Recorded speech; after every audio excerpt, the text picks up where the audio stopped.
Здравствуйте, на телеканале «Новый век» программа «Вызов 112». В студии Сергей Хайдаров. И сегодня мы расскажем о смертельной ошибке 32-летней женщины. Вот она стояла здесь, и куда она пошла? Она попала под трамвай, переходя дорогу в неположенном месте. 36-летний рабочий разбился сегодня, упав с 7-го этажа строящегося дома. В настоящее время следователям назначена судебно-медицинская экспертиза. Кто виноват в трагедии? А также водитель от освидетельствования отказался, у пассажирки изъяли PVP. А почему-то они хотят разговаривать. Не считаю нужным. Находки автоинспекторов в каршеринговом «Мерседесе» — это и не только прямо сейчас. Смертельную ошибку совершила 32-летняя женщина, решившая перейти улицу Николая Ершова в неположенном месте. Она, засмотревшись в другую сторону, шагнула прямо под трамвай. С места трагедии Нафиса Минязова. И куда пошла? Я понял. Вот она стояла здесь, и куда она пошла? Вагоновожатый рассказывает руководству, как все произошло. Красноречивее ее слов оказались записи видеорегистратора, установленного в трамвае. На нем видно, как женщина, отвернувшись от многотонного общественного транспорта, идет прямо на него. Через секунду она попала под колеса. По словам очевидцев, спасатели извлекали девушку из-под колес трамвая буквально по частям, но в тот момент она еще была жива. Медики госпитализировали ее, но она скончалась, не доезжая до больницы.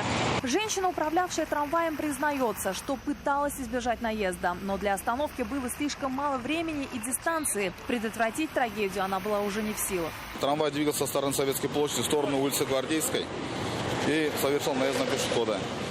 Предварительно вина пешехода, который переходил дорогу справа налево по ходу движения, но окончательная вина по ДТП будет после окончания следствия. Сейчас следователям предстоит установить степень вины каждого из участников ДТП. Нафиса Минязова, Наиль Абдуллин, вызов 112.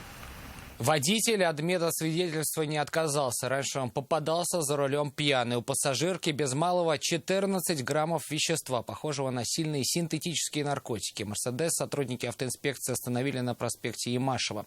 Манера езды водителя им показалась странной, и при проверке документов и стали открываться факты один интереснее другого. Обо всем по порядку. Рамиль Шайдуллин. Я ничего не знаю. Ну вас за что остановили-то? Где тут куда? Водитель арендованного «Мерседеса» делал вид, что не знает, что происходит. Его остановили на проспекте Ямашева. Сотрудникам ГИБДД манера его вождения показалась странной. При проверке документов стало ясно – машина арендована. 32-летнего водителя в конце минувшего года остановили нетрезвым за рулем. С тех пор идут суды. Протокол он обжаловал. И в этот раз его поведение было не по обстановке веселым, а пассажирка заметно нервничала. Ну вы что-то запрещенно хранили в машине, нет? Нет. Вас кто-то обидел, что ли? Меня нет. Что? Нет, не обидели. А почему-то они хотят разговаривать. Не считаю нужным.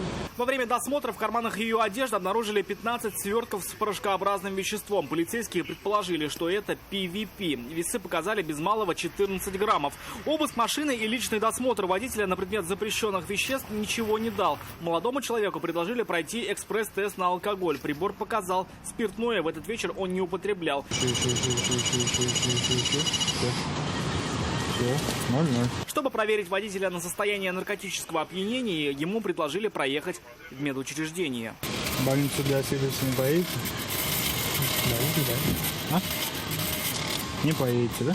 Сейчас молодому человеку грозит в совокупности лишение прав на 3 года и штраф в 60 тысяч рублей. Имел ли он отношение к веществам, найденным у пассажирки, будут выяснять следователи в рамках уголовного дела. Рамиль Шайдуллин, Айрат Назипов, Константин Бушуев. Вызов 112. Мазда и Kia не смогли разъехаться на пересечении Сибирского тракта и улицы Поперечно-Ноксинской. Водитель корейской иномарки двигался на разрешающий сигнал светофора, тогда как второй участник ДТП, по его версии, выехал ему на перерез. Последствия столкновения в материале Вероники Гайнудиновой. От сильного удара в салоне Kia сработали подушки безопасности. Они уберегли водителя от серьезных травм. Мужчина ехал по Сибирскому тракту, когда на перекрестке с улицей Поперечно-Ноксинской на его пути оказалась Мазда. Экстренное торможение в этом случае не помогло избежать столкновения. Горел постоянно, не мигал, даже не желтый, зеленый горел. То есть он прям перед вами выскочил, и вы в него въехали в последний момент?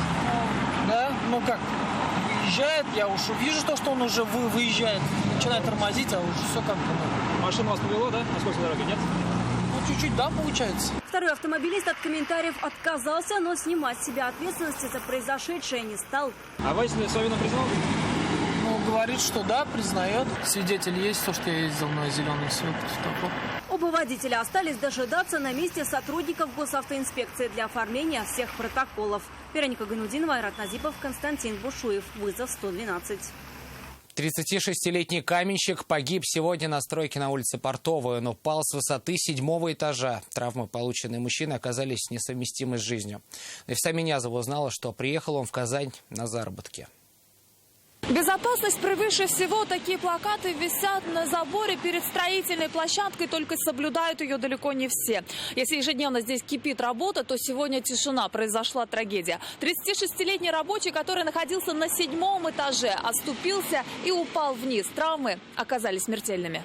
На расстоянии 2 метров от разбившегося строителя также обнаружили страховочные материалы и инструменты. Известно, что мужчина приехал в Казань на заработки из Самарской области. В настоящее время следователям назначена судебно-медицинская экспертиза. Также проводятся необходимые мероприятия, направленные на установление всех обстоятельств произошедшего. По результатам проверок, возможно, будет возбуждено уголовное дело. Нависа Минязова, Наиля Абдулин, вызов 112. Следователи просят помощи жителей Татарстана в установлении личности мужчины, чью отрезанную голову 23 марта в пакете нашли в лесопосадке в Нижнекамске. Предположительно, смерть мужчины наступила с 1 по 23 марта.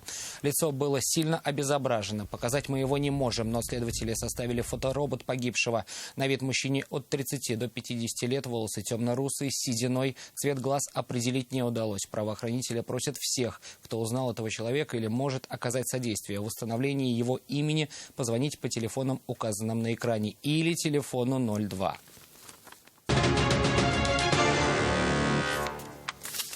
Три человека пострадали, 8 удалось спасти. Крупный пожар произошел в Елабуге в квартире на 5-м этаже одного из домов на проспекте Мира. При помощи автолестницы спасатели помогли выбраться 2 жителям дома. 47-летнего мужчину вынесли из горящей квартиры. Ему же понадобилась помощь медиков. Он получил ожоги рук и ног 1-й и 2-й степени. С 5-го этажа, надев на них маски, спасли еще 5 человек. В результате пожара сгорели вещи и мебель в комнате на площади 5 квадратных метров. Предварительная причина возгорания – непотушенная сигарета. Пожар заставил переполошиться всех жильцов дома, известного в Челнах как «Китайская стена». Причем возгорание заметили соседи. Они сообщили об этом хозяину квартиры, который даже не подозревал, что у него в жилище бушует пламя. Аля Харудинова продолжит. Пожар для жильцов 17-го подъезда начался с тревоги, поднятой соседями с верхних этажей. Увидев дым, идущий с нижних балконов, они обошли 5-й, 4-й и 3-й этаж. Прежде чем им удалось установить очаг возгорания, он оказался в квартире на 4-м этаже. В этот момент в ней находился молодой человек, который заметил бушующее на балконе пламя только после прихода соседей. К этому моменту тушить пожар своими силами было уже поздно. Сообщив о пожаре спасателям, люди поспешили на улицу. В это время я быстренько забежал наверх, одел быстренько детей, внучек. Внучки у меня были тут. Внучек вывели на улицу, и в последнюю очередь мы уже с женой спустились вниз. Экстренные службы на сигнал отреагировали незамедлительно. Всего к дому подъехали 9 пожарных расчетов, скорая помощь и полицейские. Из подъезда эвакуировали 30 человек. Некоторым понадобилась посторонняя помощь. В 17:12 на пульте ДДС поступило сообщение о возгорании на 4-м этаже жилого дома 2801. По приезду пожарным подразделением было обнаружено открытое горение на 4-м этаже балкона. На пожаре из людей никто не пострадал. Площадь пожара составила 7 квадратных метров. То есть 6 квадратных метров. Балкон на 4-м этаже плюс 1 квадратный метр на балконе этажом ниже. Предварительная причина происшествия – неосторожное обращение с огнем. Сегодня жильцы были заняты устранением последствий этого пожара. Алия Хайрудинова, вызов 112. Это все, о чем мы успели вам рассказать. Обо всех происшествиях вы можете сообщать нам по телефону 570 50 50 или на мобильный 898 69 112 112. Это можно сделать и в наших группах в социальных сетях. Туда же можно присылать и снятое вами видео. В студии был Сергей Хайдаров. До встречи. И не бросайте вызов судьбе. Вдруг она его примет.